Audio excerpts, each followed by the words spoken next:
What organized bartering power do we have to apply to maximize reparations?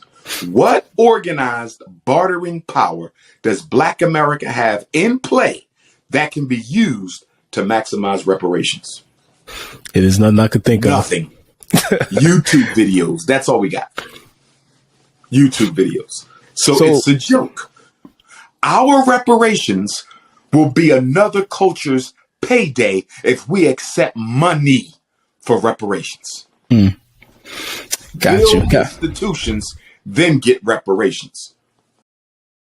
No more Eminems, no more DJ Khaled's, no more Macklemores. You cannot do Black music if you're not Black. We have paid too much of a price for who we are to let non-Africans come in and exploit our cultural art forms. If you are not an African, you do not participate in Black art and culture. Period. I'm going to give you 4 things that I believe should be on reparations. Number 1, psychological damages. That's the biggest piece right there. Psychological damages. Nobody is talking about the psychological cost of the ma'afa to the collective consciousness of African people. Every time you see a Black man with a non-Black woman, psychological damages from slavery. Every time you see a Black woman with a blonde wig of hair on her head, a blonde weave, psychological damage. Every time you see Black children with white dolls, psychological damages. Every time you see Black folks with $1 million worth of jewelry and $1 million worth of clothing, but no assets, psychological damage. Black on Black genocide, psychological damage. More attention needs to be paid to that. Number 2, these are in no order. Control of all Black music. Nobody can own Black music but Black people. Nobody can own Black music but Black people. And I'm going to add something else to that. Nobody can perform Black music but Black people. No more Eminems, no more DJ Khaled's, no more Macklemores. You cannot do Black music if you're not Black. We have paid too much of a price for who we are to let non-Africans come in and exploit our cultural art forms. If you are not an African, you do not participate in Black art and culture. Period. Okay? So we get our music back. Music is one of America's top export industries. If we control Black music, we would be making enough money to build Black Wall Streets all over the country. So Black music is 1. Number 2, well, psychological damage music. Black inventions. Everything that we invented returns to us as permanent ownership and patent. Anybody who uses or produces must pay us. The cell phone, internet, helicopter, blood plasma, the self-lubricating engine. You understand me? The refrigerated truck, the golf tee, the ironing board, the stoplight, the stop sign. Everything we ever made is ours, permanent patent, and you must pay us to use it. Next, lands that were confiscated from African people between 1865 and 1965. We were robbed of hundreds of thousands of land, racially, illegally, point blank with a gun. Nigga, get going or we're going to take your life. And they stole our lands that way. We need to have a research team that investigates all the lands misappropriated from Black people for that 100 years following the end of slavery.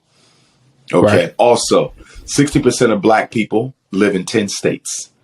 60% of Black people live in 10 states. They are all seaboarding states except Illinois, which is a lake boarding state. And I am of the opinion that we should control the port, the major seaport in the 10 states where we predominate.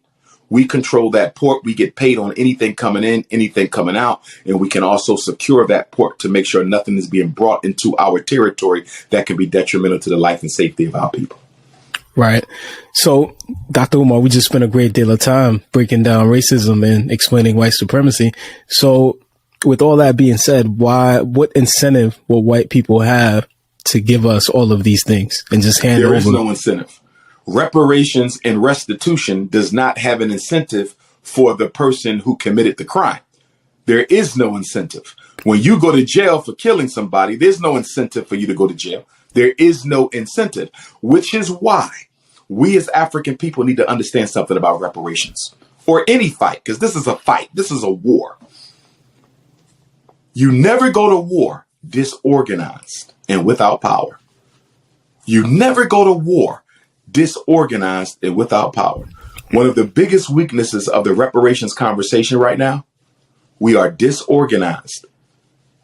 And because we are disorganized, we cannot use our political economic power to bring leverage on our behalf to demand reparations from the white power structure. One of the biggest weaknesses right now, we're not organized. You have self-appointed spokespersons running their mouth about reparations, but there's no organization. You understand me?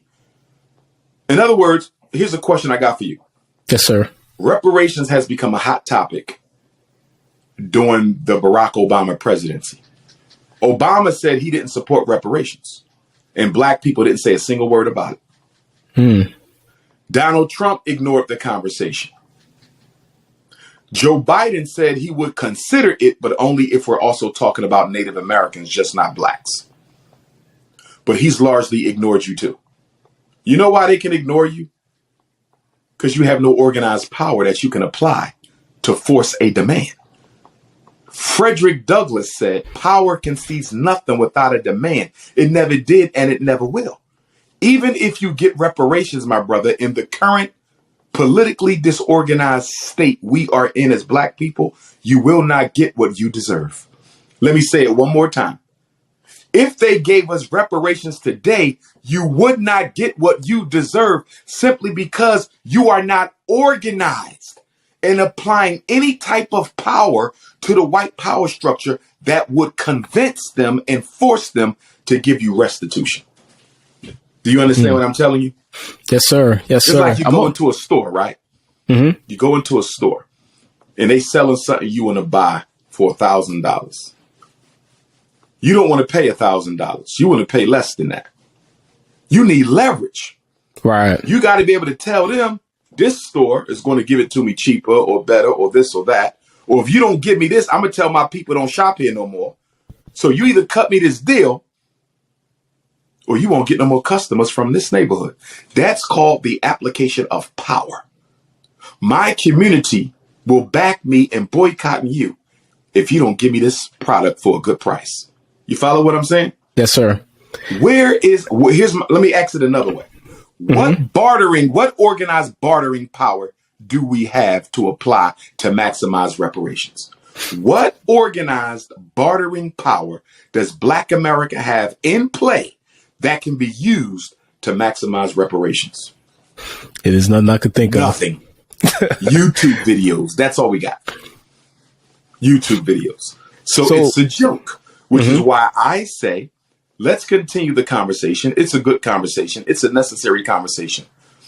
But I vote no to allowing reparations to be given out to Black people who are currently living and breathing in America, because we have not done anything this century to prove that we should be the custodians of a historical ancestral restitution payout. What do you say? What do you say with the whole globalization idea with people that consider themselves foundational Black Americans that say that we do have the most power in Black society globally? So why would we not focus on that? Well, I'm just saying, like, if that's their argument and they're talking about spending power and, just being able to come together without worrying about the government attacking against them or anything like that.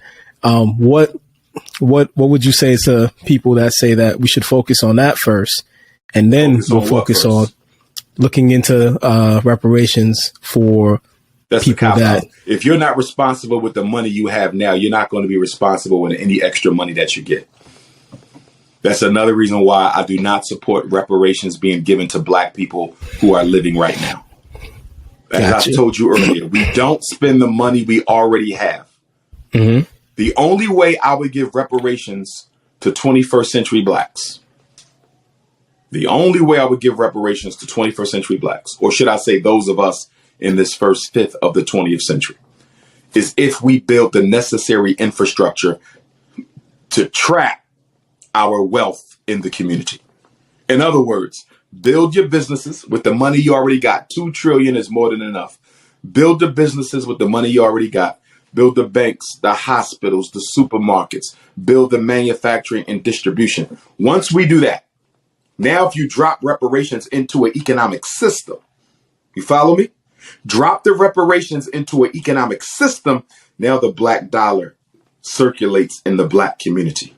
You have the institutions to trap your money in your community. Do you follow where I'm coming from? Yes, sir. White people have the institutions to trap their money. European Jews have the institution to black people do not have the institutional infrastructure to trap wealth. So if you drop reparations in the black community, especially a cash payment, this is why I'm against a cash payment, my brother. If they give you a cash payment, that's a trap. So you have no institutions in the black community. No way to trap wealth. They drop a cash payment off. What happens to that money within 72 hours, my brother? Like you just mentioned, man, Jordans. Where the money going to be? Gone. We got Jordans. We got clothing. We got. Let's look at this psychologically, brother. I already spoke of the worst aspect of our ma'afa was the psychological damage, right? Most black people are not thinking about the future of black people.